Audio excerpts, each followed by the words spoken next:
ngayong umaga, Jake Cuenca. Ang puso ko ay kulay yellow. Dahil mula nung nakilala kita, lagi akong masaya. Ang puso ko ay korting puso nga naman talaga. Dahil buong puso kong ibibigay ko sa'yo. Ang pagmamahal sa akin ay simple lang. Ikaw. Maraming salamat, Jake. Samantala, narito po, Denise Laurel. Ang puso ko ay kulay red dahil rich ito at puno ito ng pagmamahal. Ang puso ko naman ay korting bilog na may onting waist kasi sobrang taba na siya, may bilbil na siya sa sobrang busog ng pagmamahal. And ang love for me is, love is God. Kalalabas pa lamang sa bahay ni Kuya, narito po, Zeke. Ang puso ko ay korteng octagon kasi maraming sides of love. Ano ang love? Spontaneous sa akin kasi it's always changing and moving around. Maraming salamat, Ezekiel. Samantala, narito po ang napaka-sexing Cass. Ang puso ko ay kulay dilaw. Yun. At ang korte nito ngayon ay korting manggang hinog. Kasi pag kinain mo ang manggang hinog, matamis siya. So, puno ng pagmamahal yung puso ko. At ang love para sa akin, love is magic. Ayun. Pati na rin para kay Ezekiel, para ako yung pinadala ni God para sa kanya. Janus Del Prado. Ang puso ko ay kulay blue kasi naging malungkot ako simula nung iniwan niya ako. Yes! Ang puso ko ay korting bato kasi naging bato na to dahil sa pag-ibig. At ang love para sa akin is a many splendid things.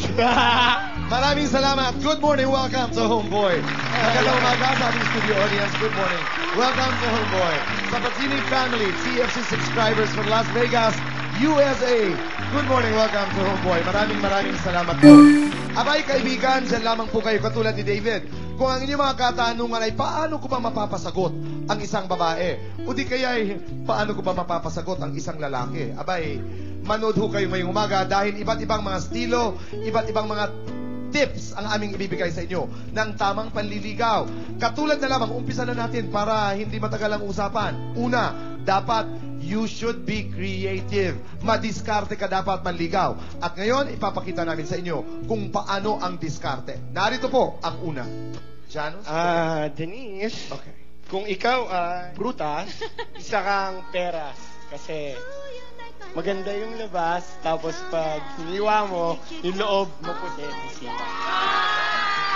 Kung ikaw ay isang pagkain, isa kang dinuguan. Kasi, Dinuguan? Ano ba yan? tuwing hindi mo ako pinapansin dumudugo ang puso. Baduy! Okay. Kung ikaw ay isang parte ng katawan, ikaw ay balikat. Because you're a shoulder I can always lean on. Kung ikaw ay isang laruan, isa kang stuffed toy. Kasi sobrang cuddly mo. Zeke, okay? Alright, what do we have here? At saka si Cass, dito tayo, Zeke. Dear Cass, ang gusto ko sa'yo, baby, ang cute mo. Alam ko. Dahil, alam mo, aliw ako sa'yo. Yeah. At sobra na sobra talaga ako sa personality mo. Oh. Maraming salamat. Jake, ikaw naman. Partner Creative. So, Abay, dapat mamili ka ng partner sa mamimili audience. talaga ako sa audience. So. Okay? Love triangle na lang. Si Janus na lang. Si Janus na lang. Yeah, so una-una, naniniwala ka naman sa magic. Okay. Sa pagmamahal. Uy. So sige, eto mga Hindi pa bagay. niya sinasagot, naniniwala ka ba Oo sa nga. love? Oo. Aba? Okay, maganda yan. Sige, sa magic naniniwala ka nga naman talaga. So sige, itong mga bagay na to, magre-represent ng mga bagay kung ano iniisip ko sa'yo ngayon. Yeah. Ibig sabihin na itong handkerchief na to tuwing magiging malungkot ka, nandito lang ako para sa'yo.